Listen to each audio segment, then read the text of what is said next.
Hey guys, what's going on? Welcome back to my channel. So today I wanted to talk about some entertainment news as well as some news, right? So first we're gonna start off with the entertainment news, child. So Jada Pinkett-Smith did an exclusive interview yesterday with Hoda Kotb, on the Today Show, where she revealed something very interesting. So Jada said that her and Will Smith, her husband, had been separated since 2016, right? So we know that what we have learned that Jada is coming out with a new book. The book is called Worthy. She is spelling all her, family tea. And in that tea, like I said, she said her and Will had been separated as well as living separately since 2016. Now we all that know that for years there have been rumors about Will and Jada. Jada is supposed to be a little hoochie mama child. She's been rumored to have had plenty of affairs. August Alsina, we remember that most recent entanglement, but the real entanglement evidently was between her and Will. Right, so basically, Jada and Will been playing in our faces, honey, acting like they are this happily married couple, or so kind of unhappily married but still married couple. I remember on the Weird Table Talk after this August Alsina incident came up, Jada or Will said that they both live in the same house, and if need be, she would be on one end of the house and he would be on the other end of the house. Honey, come and find out they ain't housing at all, right? They have been living separately since 2016. There have been plenty of rumors concerning Will Smith as well. But Jada, in my opinion, is always the one that's getting the raw end of the stick. She's always getting the blame for whatever goes on. But I remember a while back when Will Smith was rumored to have had an affair, especially when he was filming that movie Gemini Man Child.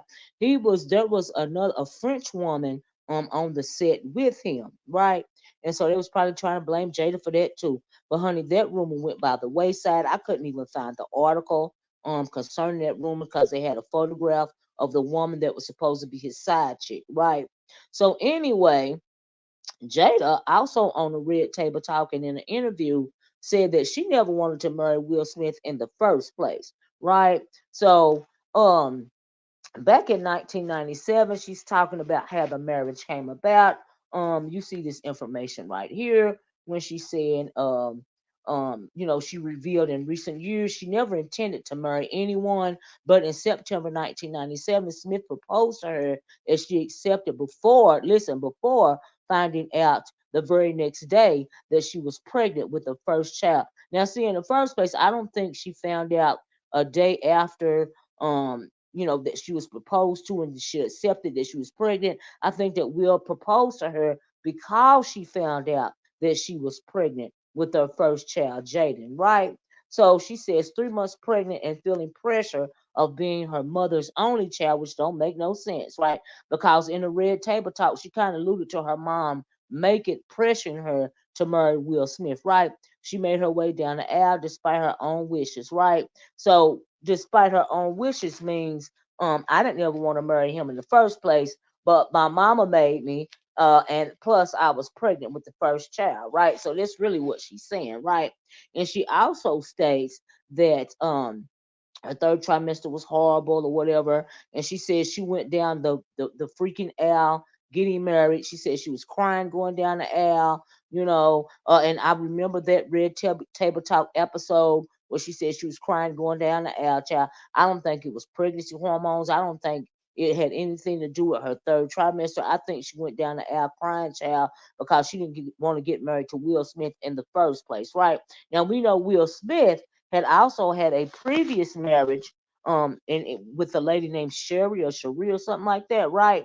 And because Will has also spoke of his childhood domestic violence. He witnessed domestic violence between his mom and his dad. So he didn't have a really good childhood in his opinion, and for that reason, even though he's been divorced one time when he got married to Jada, they were going to stay together forever, right? And so Jada also states that, which I don't believe, that she wasn't ready to let the public know that they had been separated since 2016. Because in our eyes, the reason why I say they both have been playing in our faces, and the real entanglement is the fact that they led the public to believe that they have been together for over 20 years, right? So I remember back when it was the Red Table Talk, he was looking upset, she was looking upset, and in my opinion, honey, we know that they are great actors, right? And so I guess they were putting on a performance, honey. Like I said, they was playing in our face. That's the only way I can put it, right? And so, but because they are such great actors, child, people felt sorry for Will. They felt like Jada was, cheating on Will, even though there have been rumor after rumor, year after year about Will Smith, everything from bisexuality to gay rumors to they're supposed to be swingers and all of this and all of that. And Jada is the one that gets blamed for all of this, and I don't understand why. Now, people are out. It is also rumored that if Will does divorce Jada, that he will lose half his fortune to Jada under the laws of California. I don't think that they are worried about that. I don't know. I mean, that's probably true, maybe not. I don't know if they had a prenup. I don't know what was going on with that. But child, anyway, I don't think that's the issue. I don't know why they have chosen to pretty much lie to the public and act like they're still together after all these years when they actually aren't. Maybe they went down the rabbit hole of lies, and they didn't want to tarnish their images in public. They didn't want to harm their careers or whatever happened. But clearly, Will has been stressed out for a very long time. Now, see, fast forward to the night of the Oscars. Was it last year, a couple of years ago, whatever? When Will Smith got up in front of the world and smacked the taste out of Chris Rock's mouth, right? Now let me tell you something about this. I find this very interesting. I got a whole theory behind this, right? I don't know if Will was stressed out because see, at first when Chris Rock made the joke, right? And Chris Rock, by the way, has been, speaking very derogatorily, dragging Jada Pinkett Smith for years, right?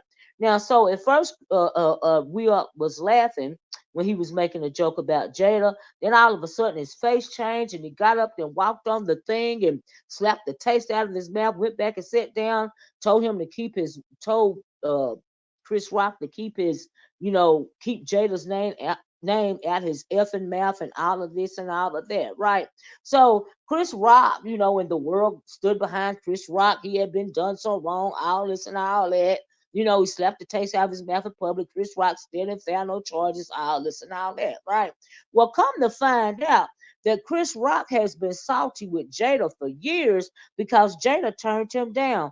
Chris Rock tried to get with Jada and had been trying to get with Jada for years, even before her and Will was married, before Will and Jada was married, and she always used to turn him down. I mean, like, Chris, why you salty? She just wasn't your type. So I'm assuming his ego won't allow him to accept rejection or something. But he been dragging Jada for years, honey. But come to find out, the reason why he had been dragging Jada for years, is because she simply did not want to date him, right? She was just not with it. I mean, like, look at him, all right? Would you?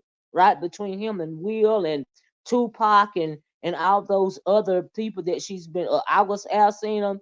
Child, you just ain't the type, Chris. You just ain't the type, honey. Look at you, like, you look goofy, you look corny, and you ugly. And you ugly. I don't blame Jay. Anyway, this is real petty, but I don't blame Jada. So after this incident happened, people were blaming Jada, of course.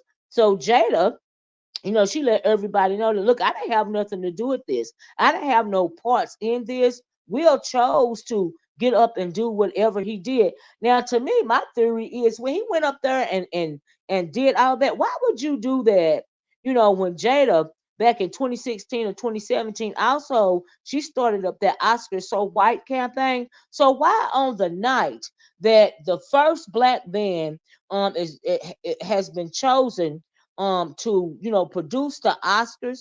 Why on that night in particular will Will Smith get up to slap the taste out of another black man's mouth while the first black man to ever produce an Oscar show is producing the show. Like that seemed very suspect to me. Like, was that a humiliation ritual? Like, I mean, now we know he's been involved with him and Jada have been involved with the Church of Scientology for years. Like, did they flip a switch and all of that happened? Child, I don't know. I was confused. I was like, "Ooh, child, what's really going on?" But anyway, Jada said, "Oops, I ain't had nothing to do with that. That's on Will, right?"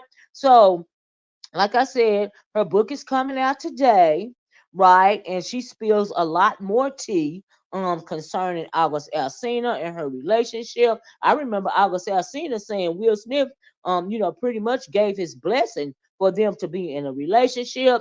But like I said, fast forward to the red table talk. Will was acting like he was so upset, and then he said something like, I'm gonna get you back, right? All of that stuff was an act. All of it was an act. Like I said, they have been playing in our faces for years. They have not. They have technically been married for over 20 years, but in all actuality, they have been separated since 2016. So I just want to let you guys know about that. I find it very interesting. People have always been forever fascinated with Will and Jada. Maybe it's because they were considered a black power couple, until Beyonce and Jay-Z came along anyway. But anyway, they wanted to keep up the pretense, and I mean, it just is what it is at this point. We're gonna have to find out what other tea Jada spills in the book, right? Because I got a sneaky feeling. Now I'm gonna have to get this book because I got a sneaky feeling that she gonna spill a whole lot of tea on a whole lot of things because Jada is tired of being blamed for things that happen in their relationship. Nobody ever blames Will. They always blame Jada. And Jada was like, not today. Not today, boo. Not today. So anyway, we're gonna have to wait to find out what's going on. So also, in actual news, other than entertainment news, we want to talk about um Carlee Russell. Back in July, I believe July 11th of this year, there was a woman that called 911 and said she found a baby on the side of the road, and she was trying to help that child. Well, by the time the police got on the scene, the only thing that they found was her cell phone, her wig, her and her car. There was no baby in sight, and there was also no Carlee Russell in sight, right? So after that, there was a social media outcry as well as a actual media outcry. People in her Alabama town were searching for her. Her family was searching for her, and she was supposed to have been abducted, right? Well, come to find out, 2 days later, Carlee Russell turns up, at a family member's home, right? So police in Alabama were really suspect about the situation. Like I said, they went and questioned her about what was going on. While they had her cell phone, they looked up her search or what she had been searching for on Google on her cell phone, and they found out she had been searching for things like the movie Taken, the movie Gone Girl, and some other stuff, right? And then they also found out that she had stolen, like, I guess you would call it provincials or whatever. She had stolen toilet paper from her job, stuff like Ritz crackers, just a whole bunch of nonsense, right? So they got to questioning Miss Carlee. Well, come to find out, she went and confessed that it was all a hoax, right? So people have always suspected where she was. Some people felt like she was allegedly laid up in a Red Roof Inn for 2 days with a man, and she didn't want people to know about it. Some people were alleging that she was mentally ill. Some people saying that she wanted to chase clout, she wanted attention from the internet. So she basically lied about the hoax and then commenced to confessing to it, right? So the update, y'all, is yesterday. Oh, sorry about that. The update is yesterday. She went to court, and when she went to court, she was found guilty of faking her kidnapping. She got charged with two misdemeanor charges. And the judge wants her to serve a year in jail, and she's got to pay 18 plus $1,000 in restitution fees, right? because she had all of these emergency services searching for her. All of this, the Amber Alert. Oh, and she also did a Google search about Amber Alerts. There was an Amber Alert issued, from what I understand, and that also costs money. She's got to pay restitution for that, and so we're gonna have to see if she's actually gonna have to do a year in jail, but she's absolutely gonna have to pay those restitution fees. And so, but she's never said out of her own mouth why she chose to do this. And so all we can do is suspect why she wanted to. And I suspect that she is kind of, I think she just lost it for a while, child. I don't know. Because she confessed too quick for me, child. But why say it's a baby on the side of the road? Did you realize you was in embarrassing the Alabama Police Department? Not to mention the fact that you embarrassed the people that were on the hot. Nobody saw the baby but her, right? And so, okay, she went missing. She confessed to a hoax, but I think that the authorities are really more upset with her for lying and saying that there was a baby on the side of the road, and nobody called in seeing this baby but her. Right? They couldn't find the child. They really weren't worried about her. I'm gonna keep it a buck. They was worried about this alleged missing child, and so for that reason, I think that's why she is really in trouble. Now there have been another fake abduction case before. That lady was also charged, with that. When you cry wolf too much, after a while, ain't nobody gonna pay attention to these cases anymore. I don't know what's going on, and it was also another female that did it. So you can't cry wolf forever, because eventually nobody's going to start believing or paying attention to these types of cases, because they don't know if these women are lying, trying to chase clout, trying to get attention, mentally ill. They don't know what's going on for real, right? So they're not going. Eventually, the internet, is going to stop fooling with these kind of cases, and the authorities are getting very, very frustrated when because people are doing this sort of thing. And I think that eventually this will no longer be a misdemeanor type of situation. People are going to start getting real jail time, because you are, using, resources. And it takes money to do these Amber Alerts and these police searches and things of that nature. And that's a real issue when it comes to taxpayers, when it comes to police could have been investigating the actual crime. Not to mention, you said that you found a child on the side of the road. They couldn't find the child, which is very scary, very scary. So, Carly girl, you deserve what you get, and in my opinion, she deserved more than a year in jail, because you scared a whole lot of people, and you wasted a whole lot of people resources online and offline. And girl, you ain't even say why you did it for real, right? Do you even know why you did it for real? That's the question that I have for her. But anyway, y'all, I gotta go. Thanks for watching the videos. I hope you guys like this update. Like the video, share the video, and please subscribe to my channel. I'm going to talk to you guys later. Okay, bye bye. Peace.